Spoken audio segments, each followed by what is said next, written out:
Hello everyone, welcome back to the session. So I'm assuming you had your aptitude and also technical session today. So we are gathering little pace here. We still do not know the date for Infosys Drive. The moment we get to know, that's going to be communicated and notified to your college, so don't worry about it. Let's have a quick look at the pattern that you would be assessed on. For written assessment, you have analytical and verbal ability. Analytical, a total of 30 questions that needs to be answered in 40 minutes. You will have questions from quantitative aptitude and reasoning, and that will be followed by verbal ability, where 40 questions needs to be answered in 30 minutes. Once you clear these two rounds or the entire written assessment, you will move over to the interview round, where you will have technical as well as HR related questions asked. So that's about the entire pattern. Now coming to analytical, you will have questions from quantitative aptitude and reasoning, and these are the areas where the questions will come from: data interpretation, syllogism, data sufficiency, problems on trains, time and work, permutation combinations, number series, coding and decoding, and puzzles. And as far as verbal ability is concerned, you will have critical reasoning or theme detection. We are done with the practice for theme detection, not once, not twice, but thrice so far. Fill in the blanks, we already did it, including sentence correction. Today we are going to look at reading comprehension. Now please remember, Infosys pattern was repeated twice. This is the third time which I am doing today for more comprehensive practice. And I'm assuming that you guys are taking your mock assessments very seriously to gain more practice. I'm going to open up the lines at 3:30 so that you can call and ask your questions. This will primarily be the last segment of my training as far as Infosys verbal ability is concerned. Whatever needs to be done from Monday will be completely based on the questions you ask. Okay, so if you do not ask any question, obviously I won't have any training to do. So if you want the training to continue, you need to call and ask for areas where you need clarity, where you need practice, where you need me to repeat it. Please listen to me very carefully. Today will be the last session as far as Infosys verbal ability is concerned, because my portion is completed. The syllabus is done as far as my training is concerned. From Monday onwards, it will depend on the questions that you ask today. If there are any areas which you want me to repeat, I will do that from Monday. Otherwise, I have nothing more to talk. I'll just come and sit here. That's it. So you need to show interest and you need to start calling and asking questions. Okay. So the lines are open now already. So you can call and ask your questions nonetheless. So I'm switching over to passage comprehension now. Now passage comprehension basically talks about your understanding of what you read and your analysis. Okay, so when we talk about reading comprehension tips, there are certain ways of doing it right. So the first step is read the passage, underline the key information, dates, years, numbers, person, incident or events, any important incident that's mentioned in the passage. Make notes of it. Do carry a pen and paper so that you can make a note of these important areas. Please focus on the subject of the passage, which or what is the precise thing the author is talking about. Once you are able to focus, you will know what the entire theme of the passage is.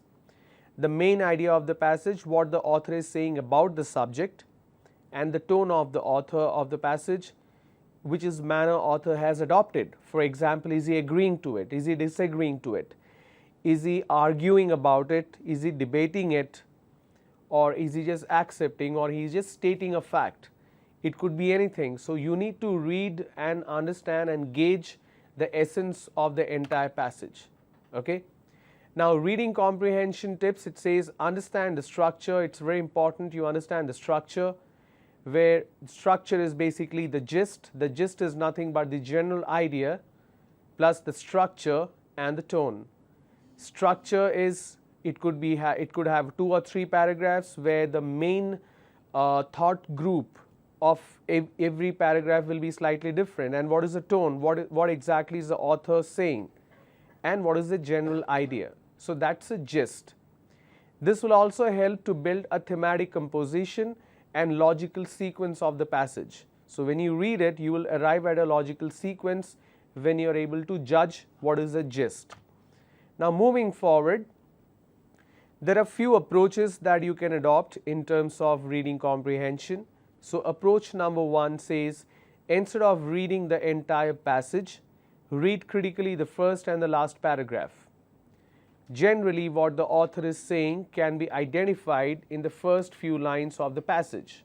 For the rest of the passage, examine quickly what the author has said about the subject. For longer passages, try to put down 10 to 15 words for each paragraph, what you feel are the central point of the passage. Sometimes you will have a very big paragraph or very big passage. Each paragraph will have a central idea. So if you make notes, bullet points on a piece of paper, just by reading those bullet points, you will understand what the passage is talking about. And when you look at the question, you know which paragraph you need to look at. Reading comprehension, the second approach. It says, identify the structural words that tell you important ideas or transition in a passage. The most common structural word means these are the words which adds elements and structure to the entire paragraph. Continuity words, contrast words, conclusion words. Now what do we mean by continuity words, contrast words and conclusion words? Continuity words, for example, the author would support his point of view further. Contrast words, the author would introduce a contrarian point of view. Contrarian means opposite. Contrary means the other way. Okay? Conclusion, the author would sum up his argument done so far. Now what are the examples of these continuity words? For example, similarly, moreover, additionally, in the same way, likewise. For example, I just want to use the word likewise here. For example, I say the students sometimes find certain sessions or certain elements very interesting. Likewise, the trainers also feel the same. Now when I say likewise, the trainers also feel the same, it's a continuity word because I'm continuing the same thought process. Another example word for continuity word that's mentioned, the first one is similarly. For example, the Indian men's cricket team has started to dominate the test cricket. Similarly, the women cricket team is also performing very well. Basically, I'm continuing. If I use the same example to give you a contrast word, the examples are nonetheless, however, but, although, despite. The moment I use the contrast word, basically I am using a contrarian point of view or an opposite information. For example, the men's cricket team is playing really well. They have just won the test series. However, the women's cricket team is struggling to win the series. So one is winning, the other one is losing. So I'm using the word however and I'm giving you a contrasting tone to the entire sentence. For example, nonetheless. When do we use nonetheless? You are already late for the session. Nonetheless, please join. You may continue. It's okay, you can continue. For example, I say this person has started giving training to students only 1 year ago. Nonetheless, he's doing a good job. Basically, I'm saying that even though the time spent is very less, the work done is really good. So I'm using the word nonetheless to create a contrarian point of view. Okay? For example, however and but. There is a difference between however and but. However is considered a very positive tone, but is considered as a negative tone. For example, if you're giving feedback to someone, you can say that I really like the way you sing, but you made a lot of mistakes. Or you can use a positive tone. I really like the way I really liked your song. However, it could have been better. That means there is still room for improvement. So I'm using the same word it still conveys the same meaning that it's contrarian point of view, but I'm using either a negative tone or a positive tone. All right. Now the last one is the conclusion word. Conclusion means I'm going to conclude my point of view. For example, therefore or hence. The students have been spending 2.5 months for the skill development training. Hence, they have become more capable and more confident to attend interviews. That's it. I'm not stating anything further. So please focus on these words in the paragraph. That will help you understand what is the theme of the entire paragraph. All right. Now moving forward, reading comprehension approach number 3. It says try to recognize the words that represent positive and negative role in a passage. These words will let you decide whether the author is for or against the subject. A few examples of such words are given below. Positive words: efficient, enthusiastic, bright, fortunate, passionate. Negative words: foul, alarming, detrimental, pessimistic, stressful. So when you see these kind of words being mentioned, you can also gauge the tone of the paragraph or the passage. Now reading comprehension approach number 4, this is something that's very helpful compared to first 3 passage I'm talking about, first 3 approach, sorry. The first 3 approach, when I compare, this one is helpful, but my style of reading comprehension is actually approach number 5. I will tell you what is approach number 5. Let's look at approach number 4 first. Approach number 4 says PQ approach, which means passage first, question next. P is passage, Q is question. Passage first, question next. Basically it means first you read the entire passage, then you look at the question and you start answering. It says read the entire passage thoroughly first and then read the questions. Scan through the passage and keep going back and forth with questions and passage. Read the first 2 paragraphs, scan all the questions and see what you can answer. Then read 3 and 4, scan the questions and see what you can answer. Then read paragraph 5 and 6. Basically you're doing back and forth between the paragraph and the questions. But there is a better way of doing it, and that is QP approach. Question first, then the passage. What exactly do you do in these 2 approaches? So approach number 4, pay attention very clearly. Say for example the passage, the entire reading comprehension passage has 4 paragraphs. So it says read first 2 paragraphs, read the questions, answer it, then go to last 2 paragraphs, read the question and answer. Basically you are reading the entire passage and then you are answering questions. But approach number 5 basically says don't even look at the passage, read all the 5 questions. Okay? Read all the 5 questions one after another. Go back, read the first question again. When you read it again, you will remember first question now. Now go back, read the entire passage. As you start reading from top to bottom, remember there are 4 paragraphs. I just gave you an example. The passage still has 4 paragraphs. What you did, you first read all the questions, 5 questions. Then you went back, read question number 1 again. Now you will remember. You read paragraph number 1, then paragraph number 2. Suddenly you will realize the answer for question number 1 is in paragraph number 2. Okay? Answer that question, but go back and read 3rd and 4th also, so that you remember some points. When you go to question number 2, you will remember where to find the answer for question number 2. Basically, you are doing a backward approach. You are reading the question first and then you are looking for the answer in the passage. This is a best method in order to save time. It actually helps you save time because you need not keep on reading the whole paragraph. You can pinpoint where to find the answer. Okay? So let's read the steps for approach number 5. Read all the questions with their answers options first and then the passage. Read question number 1 with all the options, then go through the entire passage to answer it. Then read question 2, go through the entire passage, then question 3. But by the time you reach question 3, you will realize you don't have to read the entire passage all over again. You can actually you'll be able to find the answer. Just read all the question stems without reading the answer options. Then read the passage and try answering the question by reading them with the options.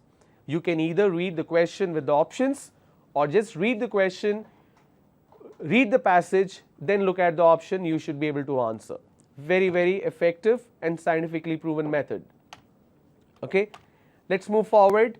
This is the first paragraph which I am showing you. This will be followed by a set of questions. What I'm going to do is, this time I'm not going to read and translate or make you understand each and every aspect. So please read it, understand it, then I will read it just once. The lines are still open, so you may call and ask questions. It's absolutely fine. Please remember, whatever I am going to cover today, if I'm able to finish passage comprehension, well and good. It will continue on Monday. But if you don't ask questions, I won't have much to talk about. So please do call and ask questions. Otherwise, this session is not going to be helpful. All right? Over to the screen. I'll give you 15 seconds. Please go through this right now.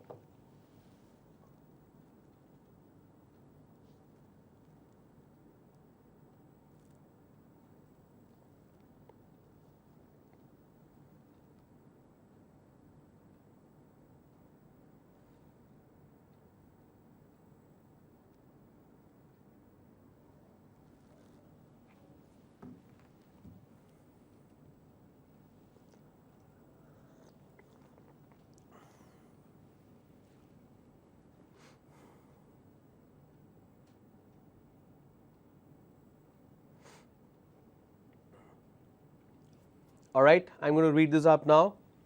Law of nature are not command, but statements of facts. The use of the word law in this context is rather unfortunate.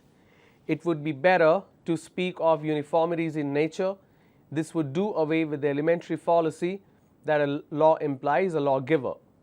If a piece of matter does not obey a law of nature, it is punished. On the contrary, we say that the law has been incorrectly stated. This entire passage comprehension has been done twice already, so this must be very, very easy for you. The first question, if a piece of matter violates nature's law, it is not punished because it is not binding to obey it. There is no superior being to enforce the law of nature. It cannot be punished. It simply means that the facts have not been correctly stated by law. Obviously, the answer is B, because in nature everybody is equal. There is nobody to supervise. That's why it says there is no superior being to enforce the law of nature. Next, law of nature differ from man-made laws because the former state facts of nature. They must be obeyed. They are natural. Unlike human laws, they are systematic. Here I am talking about the whole law of nature, and hence it's stating the facts of nature. Next, the laws of nature based on observation are conclusion about the nature of the universe, true and unfalsifiable, figments to the observer's imagination, subject to change in the light of new facts. So conclusion about the law of nature of universe, of course not. It's subject to change in the light of a new law, new facts, because when we talk about the law of nature, things do change, it's dynamic. The author is not happy with the word law because it connotes rigidity and harshness. It implies an agency which has made them. It does not convey the sense of nature's uniformity. It gives rise to false beliefs.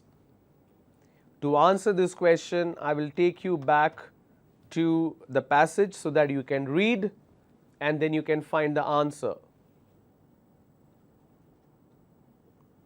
So here is the passage. Please take a look at it.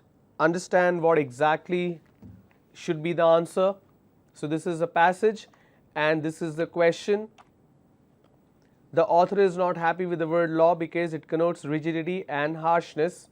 It implies an agency which has made them. It does not convey the sense of nature's uniformity. It gives rise to false beliefs. Of course, the correct answer is it connotes rigidity and harshness because it's not flexible. It applies the same to everyone. That's why the word law is considered harsh and rigid. Now the next question here, at this stage of civilization, when many nations are brought into close and vital contact for good and evil, it is essential as never before that their gross ignorance of one another should be diminished, that they should begin to understand a little of one another's historical experiences and resulting mentality. It is a fault of the English to expect the people of other countries to react as they do to political and international situations. Our genuine goodwill and good intentions are often brought to nothing because we expect other people to be like us. This would be corrected if we knew the history, not necessarily in detail but in broad outlines, of the social and political conditions which have been given to each nation its present character. Please read. I know it's going to take time, so please read, and then I will move to the next screen for the question.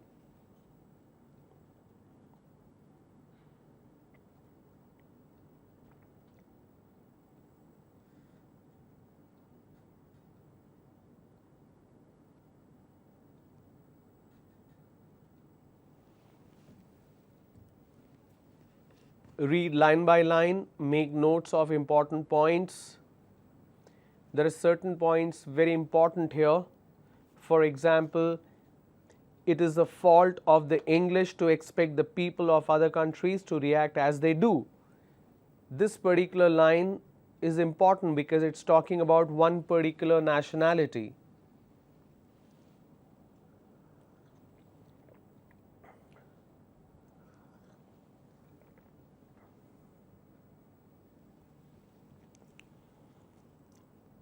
You should be able to make notes in order to answer the forthcoming questions.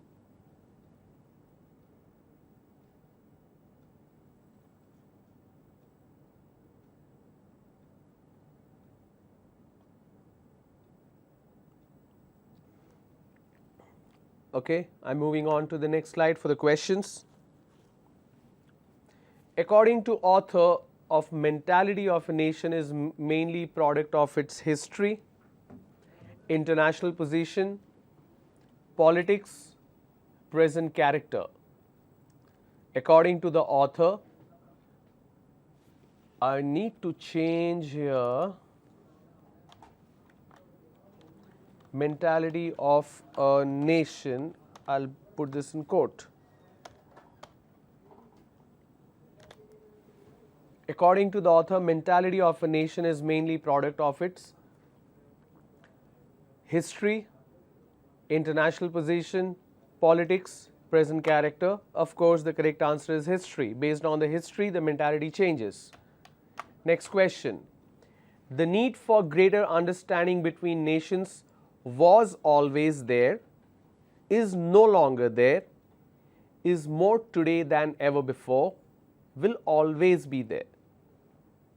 Remember what you read in the passage in terms of inter-country relationships. That is what it's talking about.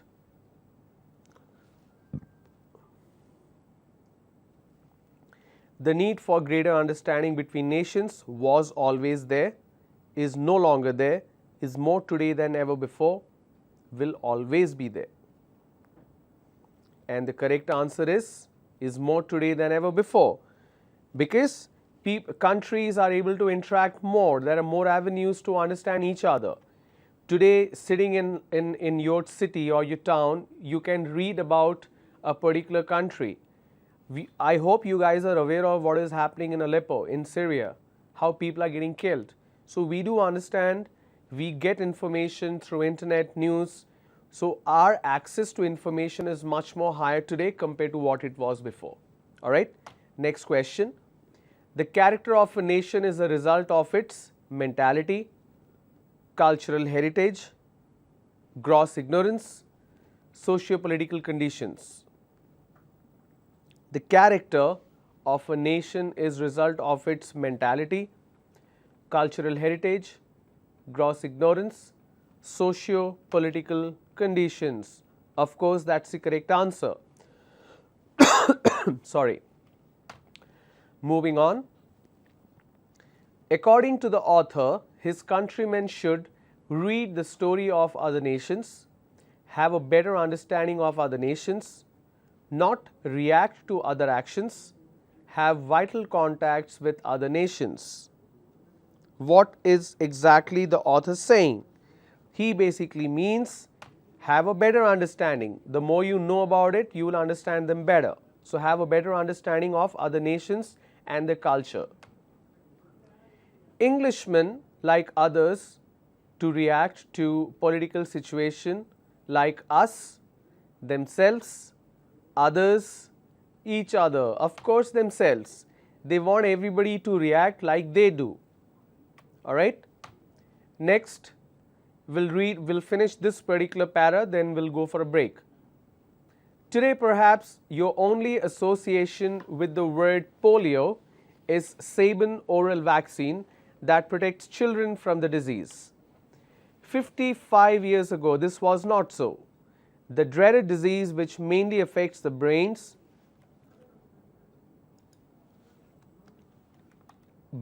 and spinal cord, causing stiffening and weakening of muscles, crippling and paralysis, which is why I am in a wheelchair today. It's a first person's account. If somebody had predicted when I was born that this would happen to me, no one would have believed it. I was seventh child in a family of 4 pairs of brothers and sisters, with huge 23-year gap between the first and last. I was so fair and brown-haired that I looked more like a foreigner than a Dawood Bori. I was also considered to be the healthiest of the brood. Now comes the question.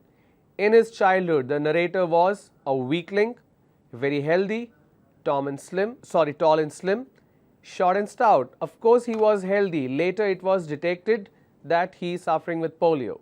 So, it's very healthy. In just a moment.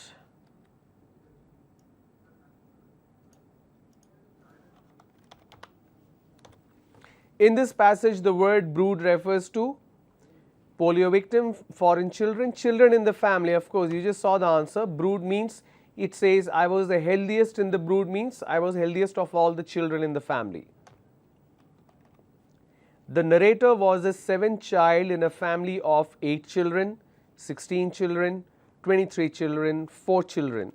If you remember, the passage says 4 pairs of brothers and sisters.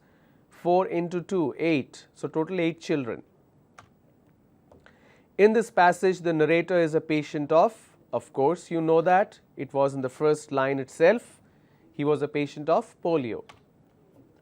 In his childhood, the narrator looked more like a foreigner than a Dawood Bori. This was because he was a foreign child, a very healthy boy. Spelling mistake again. I don't know why it's not getting corrected.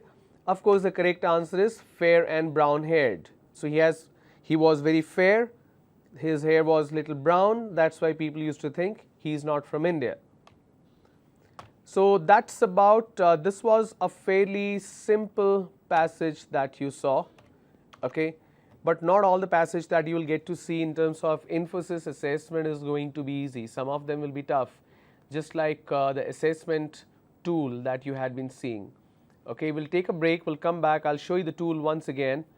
I still don't have the details how many assessments have been taken, but nonetheless, we'll talk about it.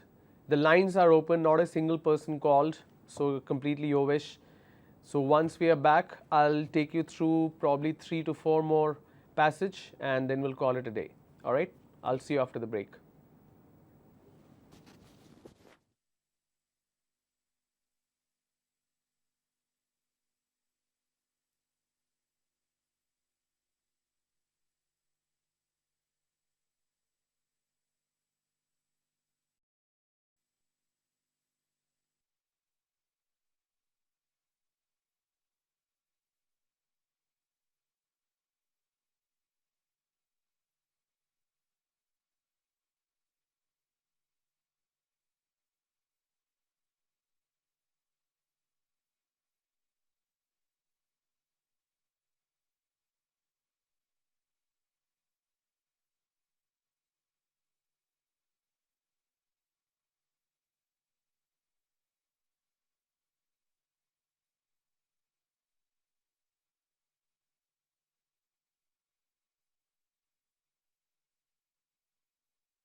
Welcome back, everyone. So I'm going to continue with the passage. We'll look at 3-4 more examples. Then I'll take you through the tool, how to take the assessment. I've done it in the past, but I'm going to do it again so that there's no further confusion. The lines will remain open, so you may call any time to ask questions. All right, let's begin. The strength of the electronic industry in Japan is the Japanese ability to organize production and marketing rather than their achievements in original research. The British are generally recognized as far more inventive collection of individuals, but never seem able to exploit what they invent. There are many examples from the TSRZ hovercraft, high-speed train and Sinclair scooters to the Triumph, BSA and Norton motorcycle, which all prove this sad rule. The Japanese were able to exploit their strengths in marketing and development many years ago, and the success was at first either not understood in the West or was dismissed as something which could have been produced only at their low price. They were sold because they were cheap copies of other people's ideas churned out of workhouse, which was dedicated to hard grind above all else. It basically means Japanese products are sold more not because they are superior, because they are marketed very well. When we compare that with British products, they have given some examples of bikes and hovercrafts, some brands of bikes like BSA, Triumph and Norton. They are much more better in terms of quality of the product, but they haven't been successful because they are not good in marketing. Now comes the question. It is evident from the passage that the strength of country's industry depends upon original research, international cooperation, dedicated workforce, electronic development. Obviously, it's going to be dedicated workforce. When you have people working dedicatedly in a particular industry or a sector, it really helps.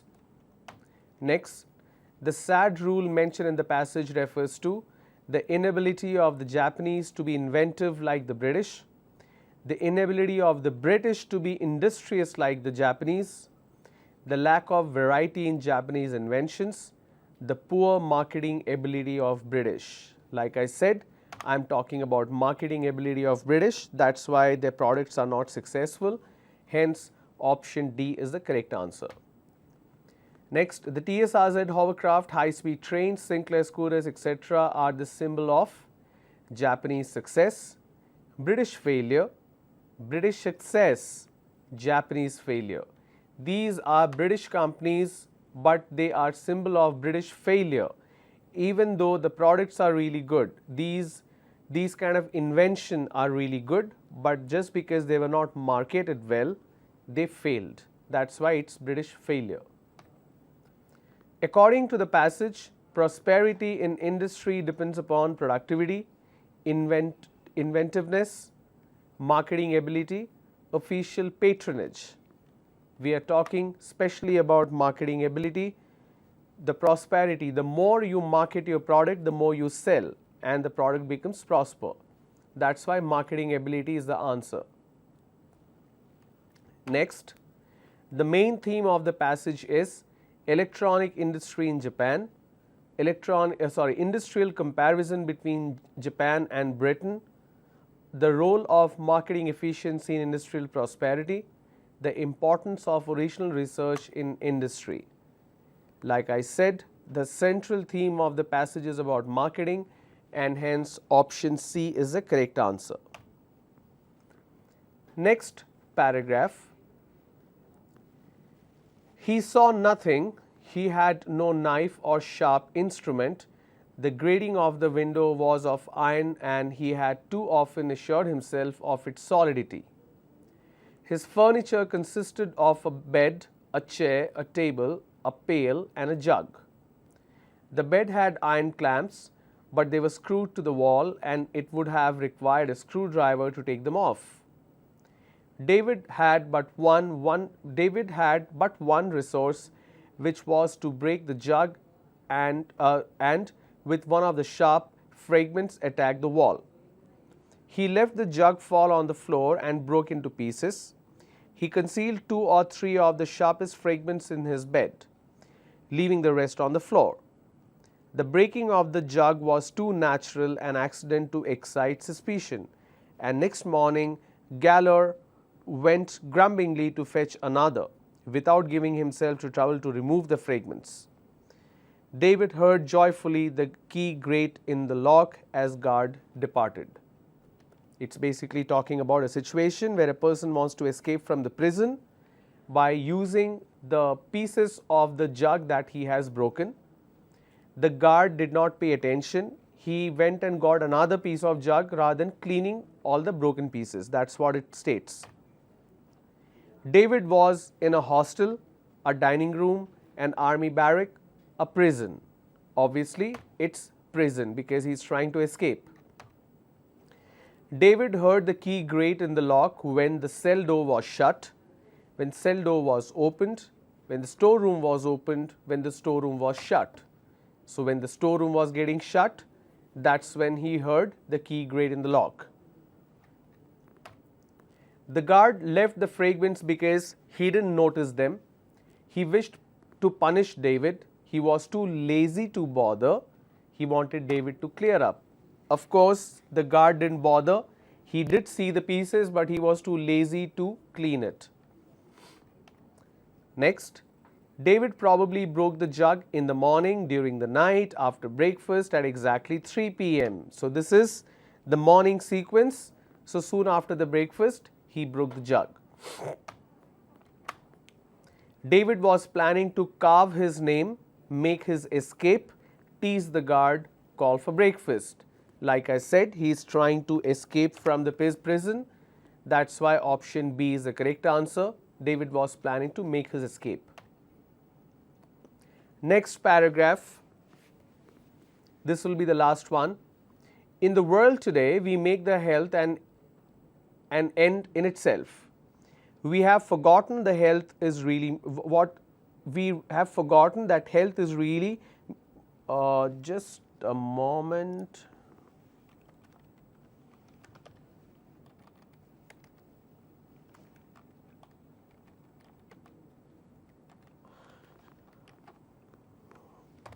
Okay, I'm going to read this all over again. In the world today, we make health an end in itself.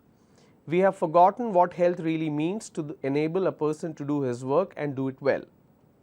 A lot of modern medicine, and this includes many patients as well as many physicians, pay very little attention to health, but very much attention to those who imagine that they are ill.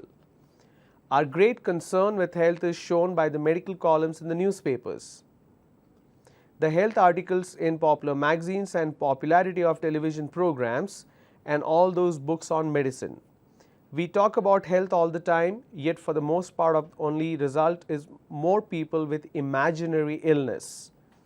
The healthy man should not be wasting time talking about health. He should be using health for work. The work does the work that good health possible.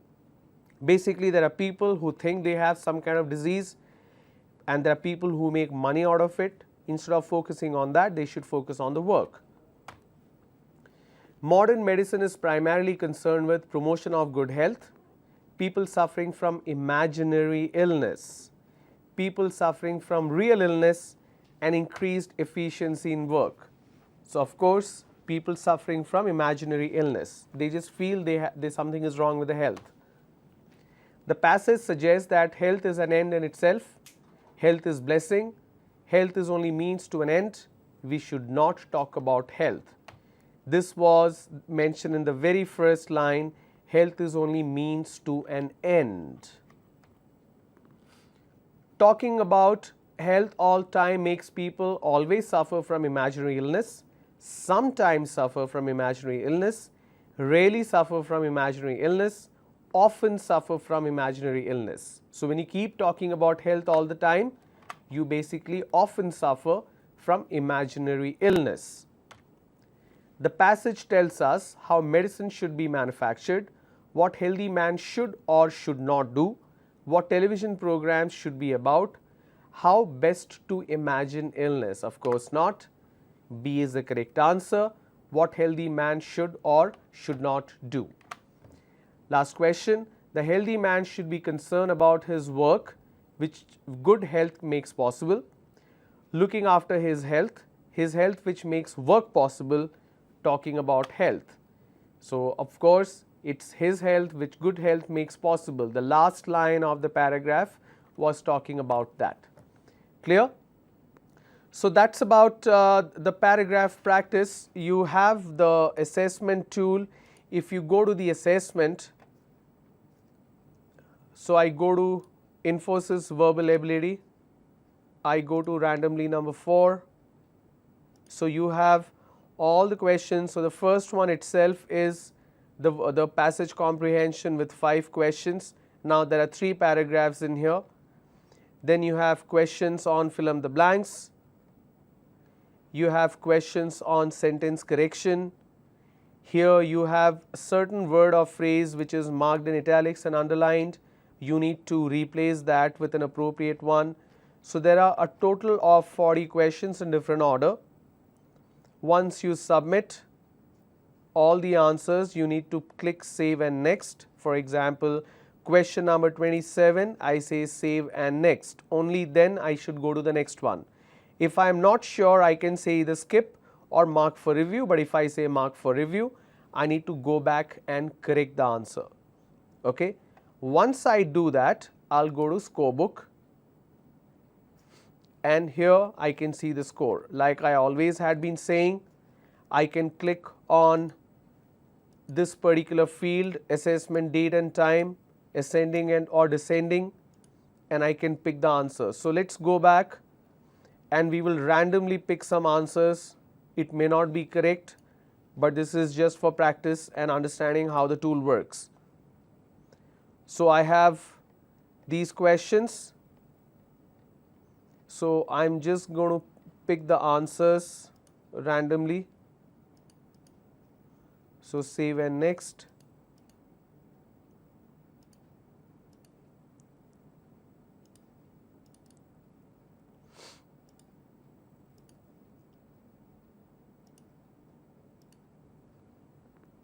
Here I am saying skip. The moment I say skip, this is grayed out. So, I go back to number 7 and I say save and next. I am at so the yellow basically means the current question.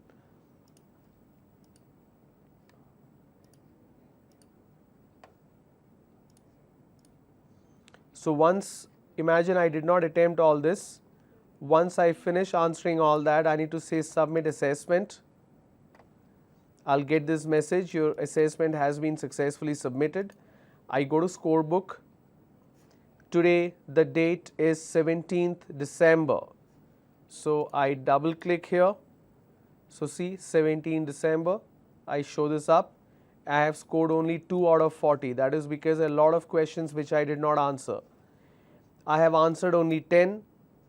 I did not attempt 30. I scored only 2 marks. 8 are wrong. So, once I come here, I can see which one is correct, which one is incorrect. It's fairly simple. Okay.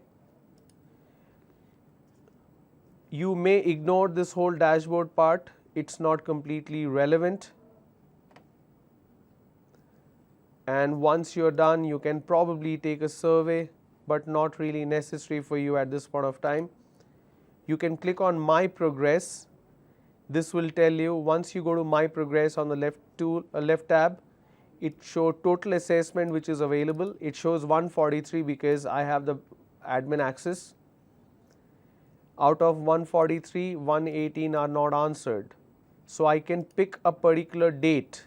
From what date? For example, from 1st of December till today is 17th, right? Till 17th, I say find, and this shows my overall performance. How many assessments I have taken and what is the score. So, this is basically the score. It also shows 5th of December, my average score was 6.67. Next I took was on 9th, which means from 1st to 17th I have taken only 4 assessments. So, every information is here. So, I can download this copy. This will help me understand what is my a performance graph. What is my performance? Is it going upward or downward? For me, since I'm doing only practice to show you, it's up and down. It should not be like this. It should be constant upward graph. Okay, so please use all the facilities or all the options that you have on the tool. The more you use the tool, it's better for you. It will help you practice. The more you practice, it will help you understand how to reach or how to finish your exam within a specified time. When you look at it, look at tests like these, what you come on. When you look at any kind of assessment like these, like for example Capgemini, Infosys, it's not about how many correct answers you are able to answer. It's about how many answers are correct within a given piece of time. For example, within 30 minutes, how many correct answers can you write? So the war is against the time, the race is against the time as well as accuracy. So it's two-dimensional. Okay. We had the lines open throughout. We did not get a single call, so that's okay if none of you want to call. We'll call it a day. Monday, I don't know what to do because none of you are asking questions, so I don't know what more to cover. So you can write an email to me in case if you need me to repeat anything, I'll do that. And I will see you next week, Monday. Have a great evening. Please do practice. Thank you so much.